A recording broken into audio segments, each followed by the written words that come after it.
ঈদগাহ থেকে ডাকাডাকি করা হয় মানুষকে, মানে এত সময় হয়ে গেছে তাড়াতাড়ি আসেন, এগুলো বিষয়ে এটা তো অবশ্যই বর্জন। যে কোনো সময় বাড়িতে, রাস্তায়, ঈদগাহে যাওয়ার সময় পড়বে। আর একটা যে লক্ষ্য করবে সেটা হলো অনেক সময় দলবদ্ধভাবে পড়ার চেষ্টা করে, একজন বলছে তার সাথে সাথে সবাই দলবদ্ধভাবে পড়ে, এটা কিন্তু বিদআত, এটা দরকার নেই। ওদের সব যজ্ঞ যখন শেষ হবে তখন ইমাম সাহেব ওঠেন, এটা হয় আমাদের সমাজে। তখন ইমাম সাহেবকে অনুমতি দিলে তিনি সালাত আদায় করেন, ইমাম সাহেবের কোনো সে থাকে না। এগুলো মোটেই ঠিক না, এগুলো কোনোভাবে করা উচিত না, এগুলো সম্পূর্ণ শরীয়ত বিরোধী কাজ।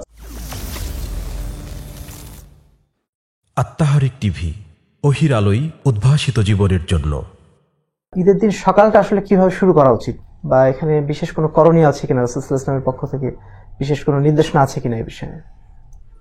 আলহামদুলিল্লাহ, জাযাকাল্লাহু খায়র। ঈদের দিন সকালে অবশ্যই করণীয় কিছু আছে, যেহেতু সুন্নাতে আমরা আগে জানলাম যে ঈদের সালাতটা সুন্নতে মুআক্কাদা, তো সে কারণে এই দিন আমাদের সমাজে কিছু কাজ আগে থেকে সমাজে চালু আছে, যে কাজগুলি বর্জন করা উচিত। আর সেই জায়গায় কিন্তু কিছু সুন্নতি কর্ম আছে। যেমন আমরা ধারাবাহিকভাবে যদি বলতে চাই তাহলে এভাবে প্রথমে বলবো যে ঈদের দিন প্রথমেই যেটা করতে হবে, ঈদের যে সালাতের টাইমটা, আমাদের টাইমটাও কিন্তু আমাদের দেশে ঠিক নেই, আমরা অনেক বিলম্বে সালাত আদায় করি। মূলত ঈদের সময়টা কিন্তু 1 নেজা বা 2 নেজার একটা বিষয় হাদিসে আসছে, যে 1 বর্ষা সমান হচ্ছে ঈদুল আজহা, এবং ঈদুল ফিতর হচ্ছে 2 নেজা বা 2 বর্ষা, অর্থাৎ সেটা 3 মিটার উচ্চতা, সূর্য ওঠার পরে 3 মিটার উপরে ওঠা, আবার ঈদুল আজহাতে হচ্ছে 6 মিটার এরকম। তো তাহলে বোঝা যাচ্ছে যে জাস্ট ফজরের সালাতের কিছু সময় পর থেকে কিন্তু ঈদের সালাতের সময়টা শুরু হয়ে যায়, সূর্য ওঠার পর থেকে। ফজরের সালাত শুরু মানে সূর্য ওঠার কিছু সময় পর থেকে আর কি। তো সেই দৃষ্টিকোণ থেকে এই সময় কিন্তু পর্যাপ্ত কোনো সময়ও থাকে না আমাদের অন্য কিছু করার। এখন যেটা প্রথমে যে কাজটা করা উচিত সেটা হচ্ছে যে সেদিন গোসল করে, অর্থাৎ পরিষ্কার পরিচ্ছন্ন হয়ে, উত্তম পোশাক পরিধান করে, সুগন্ধি ব্যবহার করে ঈদগাহে যাওয়া। কারণ রাসূল করিম সাল্লাল্লাহু আলাইহি ওয়াসাল্লাম নিজে তার ছেলে, স্ত্রী, সন্তানদেরকে নিয়ে তিনি উত্তম পোশাক পরিধান করে, সুগন্ধি ব্যবহার করে ঈদের মাঠে যেতেন। তো এখানে একটা বিষয় মনে রাখতে হবে যে উত্তম পোশাক বলতে এমনটি নয় যে নতুন পোশাকই লাগবে। আমাদের একটা মানে ট্র্যাডিশন হয়ে গেছে, ঈদ মানে নতুন পোশাক, এবং নতুন পোশাকের জন্য বায়না, নতুন পোশাকের জন্য মানে মার্কেটে ভিড়, এই যে একটা রেওয়াজ, এটা কিন্তু এটা শরীয়ত নয় যে আমাকে ঈদের দিনে নতুন পোশাকই কিনতে হবে। কারণ যার সামর্থ্য আছে সেও কিনে, যার সামর্থ্য নেই সেও কিন্তু ঈদের দিনে নতুন পোশাক কিনে। মূলত হচ্ছে তার যে পোশাক আছে, তার যে এবিলিটি আছে, তার মধ্যে যেটা সুন্দর পোশাক, ভালো পরিষ্কার পরিচ্ছন্ন পোশাক পরে সে সুগন্ধি ব্যবহার করে ঈদের মাঠে যাবে। 2 নম্বর হচ্ছে ঈদের মাঠে উনি তো প্রত্যেক ঈদে তৈরি করতেন না কাপড়, বরং ঈদের জন্য, জুমার জন্য ভালো পোশাকটা আলাদা রেখে দিতেন, এটা বিশেষ ক্ষেত্রে। এটা কিন্তু আমরাও সাধারণত করি, আমরা কিন্তু একটা প্রত্যেকের ভালো পোশাক থাকে কিছু, যেটা কোথাও যদি আমরা যাই যাওয়ার ক্ষেত্রে ব্যবহার করি।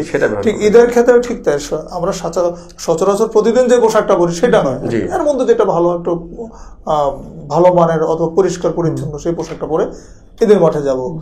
2 নম্বর হচ্ছে যে ঈদের দিনে তাকবীর বলতে বলতে যাওয়া, অর্থাৎ উচ্চ স্বরে তাকবীর বলবে, আল্লাহু আকবার, আল্লাহু আকবার, লা ইলাহা ইল্লাল্লাহ, আল্লাহু আকবার, আল্লাহু আকবার, ওয়া লিল্লাহিল হামদ। অর্থাৎ আল্লাহর মানে আল্লাহর মহত্ব ঘোষণা উচ্চ স্বরে করতে করতে ঈদের মাঠে যাওয়া সুন্নাত।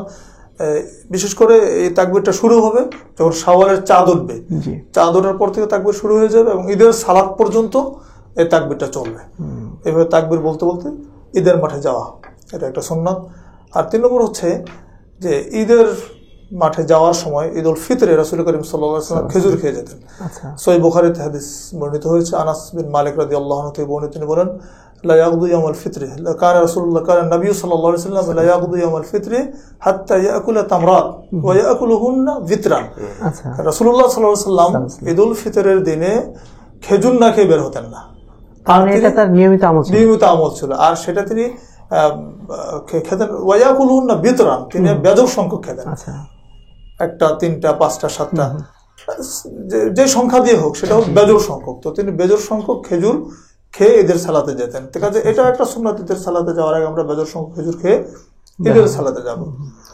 আর আরেকটা সুন্নাত হচ্ছে যে ঈদের মাঠে যাওয়ার ক্ষেত্রে ইবনে আব্বাস রাদিয়াল্লাহু আনহু থেকে বর্ণিত একটা হাদিস, এটা সহিহ বুখারীর হাদিস, তিনি বলছেন, ইযা কানা ইয়াউমু ঈদিন খালাফাত তারিক, যখন ঈদের দিন আসতো তখন রাসূল করিম সাল্লাল্লাহু আলাইহি ওয়াসাল্লাম রাস্তা পরিবর্তন করতেন।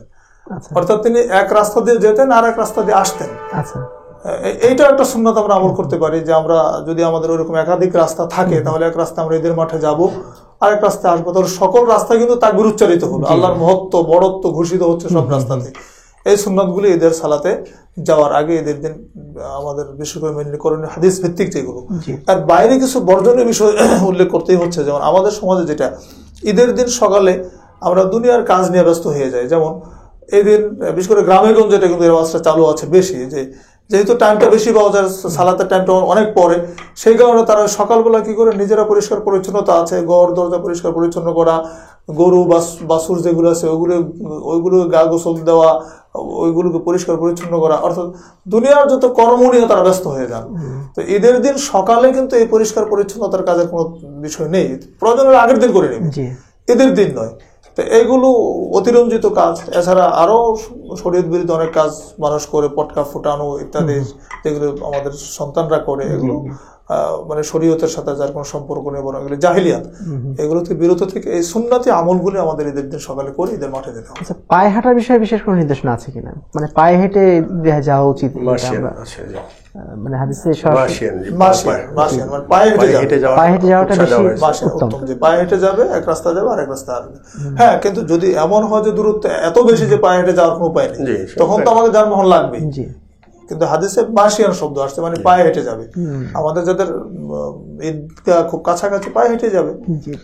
একটু সংযোজন করি এনার সাথে, যেটা হলে প্রথম যেটা ওই তাকবীরের বিষয়, যেমন ডক্টর সাহেব বললেন যে চাঁদ ওঠার পর থেকে নিয়ে ঈদগাহ যাওয়া পর্যন্ত। আচ্ছা, তাকবীরের বিষয়ে এটা ঘরেও পড়বে, মহিলারাও পড়তে পারবে, বাচ্চারাও পড়বে। ঈদগাহ যাওয়া না সারাটা রাত, মানে একেবারে চাঁদ ওঠা থেকে নিয়ে ঈদগাহ যাওয়া পর্যন্ত পুরোটা টাইম, যে কোনো সময় বাড়িতে রাস্তায় ঈদগাহ যাওয়ার সময় পড়বে। আর একটা যে লক্ষ্য করবে সেটা হলো অনেক সময় দলবদ্ধভাবে পড়ার চেষ্টা করে, একজন বলছে তার সাথে সাথে সবাই দলবদ্ধ হয়ে পড়ে, এটা কিন্তু বিদআত, এটা দরকার নেই।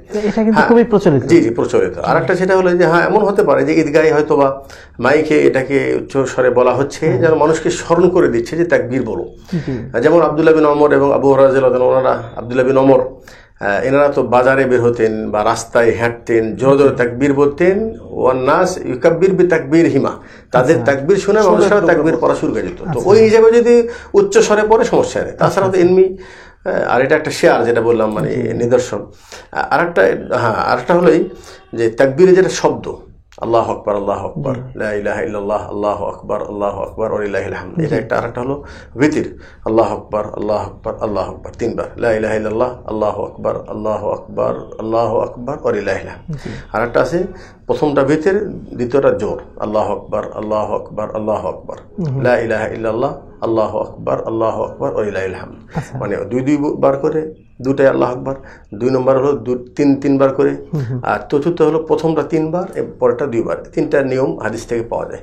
তো দর্শকের উদ্দেশ্যে বলার উদ্দেশ্য, যা তারাও যেন এটা আমলের মধ্যে নিয়ে আসে। আরেকটা ভাই যেটা বললেন, ইমাম শাফি একটা দোয়া পড়তেন, আল্লাহু আকবার কাবীরা আলহামদুলিল্লাহি কাসীরা। জি, এটাও পাওয়া যায়, যেটা পাওয়া যায়, এটাও চাইলে পড়তে পারে। আর যেটা খেজুর খাওয়ার যেটা বিষয় আছে, আল্লাহ রাসূল সাল্লাল্লাহু আলাইহি ওয়াসাল্লাম উনি খেজুর খাতেন। তো হয়তো দেখা যায় অনেকের বাড়ি কিন্তু খেজুর নেই, কিন্তু খেজুর না থাকে কোনো মিষ্টি জাতীয় জিনিস, সিমাই বা হালুয়া কিছু খেজুর খেয়ে যাওয়ার মানে হলো যে ঈদুল আজহা আর ঈদুল ফিতরের মধ্যে পার্থক্য হলো যে আল্লাহ নবী সাল্লাল্লাহু আলাইহি ওয়াসাল্লাম ঈদুল আজহায় কিছু খেয়ে যেতেন না, একেবারে যতক্ষণ পর্যন্ত সালাত শেষ করে না আসতেন। আর ঈদুল ফিতরে কিছু খেয়ে যেতে হবে। আর যদি খেজুর থাকে ভালো, আলহামদুলিল্লাহ। খেজুর খেলে বেজুর খাবে, আর খেজুর নাই যে কোনো মিষ্টান্ন জিনিস বা কোনো অথবা পানি, অন্যগুলো তো বেজর খাওয়া যাবে, মিষ্টান্ন, সেমাই বা পায়েস, এটা তো বেজরের প্রসঙ্গ নেই, যদি থাকে। জি, আর খেজুর খাওয়ার বিষয়ে আল্লাহ রাসূল সবসময় বেজরটাকে বেশি প্রাধান্য দিয়েছেন। আর হাদিসে তো আছে ইন্নাল্লাহ ইউবিরুন, আল্লাহ বেজর, তিনি বেজরকে পছন্দ করেন। তো সেই ক্ষেত্রে রাসূলুল্লাহ সাল্লাল্লাহু আলাইহি ওয়াসাল্লামের আমলের ক্ষেত্রে কিন্তু বেজরের বিষয়টা আসছে। আপনি বলছিলেন কিছু বিষয় বর্জনীয়, তার মধ্যে একটা বিষয় আমরা অনেক সময় উল্লেখ করে থাকি যে ঈদগাহ থেকে ডাকাডাকি করা হয় মানুষকে, মানে এত সময় হয়ে গেছে তাড়াতাড়ি আসেন, এগুলো বিষয়ে। এটা তো অবশ্যই বর্জনীয়, কারণ এইভাবে ডাকাডাকির কোনো বিধান ইসলামে নেই। কারণ রাসূলুল্লাহ সাল্লাল্লাহু আলাইহি ওয়াসাল্লাম ঈদের দিনে সালাতে, আবু সাঈদ খুদরী হাদিস আছে সহিহ বুখারী অন্যান্য হাদিসে, যে ঈদের দিনে ঈদের মাঠে যেতেন, সর্বপ্রথম তার কাজ ছিল সেখানে সালাত আদায় করা। সর্বপ্রথম তিনি যে কাজটা করতেন, সালাত আদায় করতেন। সালাতের আগে তাকবীর, সির্ফ তাকবীর বলতে পারবে, শুধু আপনি যেটা বলেন লোকদেরকে ডাকাডাকি এটাও হয়, আর অনেক ঈদগাহ দেখা যাচ্ছে ঈদের মাঠ সংশ্লিষ্ট যত কর্ম সব নিয়ে বসে, কালেকশন, তারপরে এই সমস্যা ওই সমস্যা সবকিছু নিয়ে একটা মনে হচ্ছে একটা সালিশকার আয়োজন হচ্ছে ঈদের মাঠে। অনেকক্ষণ পরে গিয়ে তার ইমাম সাহেব বেচারা তার কিছু করার নাই, কারণ ওই যে কমিটি আছে, কমিটির তারা যা করে তাই বেচারা চুপ করে বসে থাকে। ওদের সব যজ্ঞ যখন শেষ হবে তখন ইমাম সাহেব ওঠেন, এইটা হয় আমাদের সমাজে। তখন ইমাম সাহেবকে অনুমতি দিলে তিনি সালাত আদায় করেন, ইমাম সাহেবের কোনো সে থাকে না। এগুলো মোটেই ঠিক না, এগুলো কোনোভাবে করা উচিত না, এগুলো সম্পূর্ণ শরীয়ত বিরোধী কাজ। মাইকে ডাকাডাকি করাই যাবে, সেটা তাকবীর দিতে পারবে। তবে তাকবীর যেটা শাইখ আখতার আমাদের সাহেব যেটা বললেন যে তাকবীরের ক্ষেত্রে শুধু অন্যদের শোনানোর জন্য নিজে হয়তো মাইকে দিলেন এমনটি নয় যে তিনি বলবেন সবার সাথে সাথে বলবে, অর্থাৎ একসঙ্গে জামাতবদ্ধ তাকবীর দেওয়ারও কিন্তু কোনো বিধান শরীয়তে নেই। জি, জাযাকুমুল্লাহ খাইরান।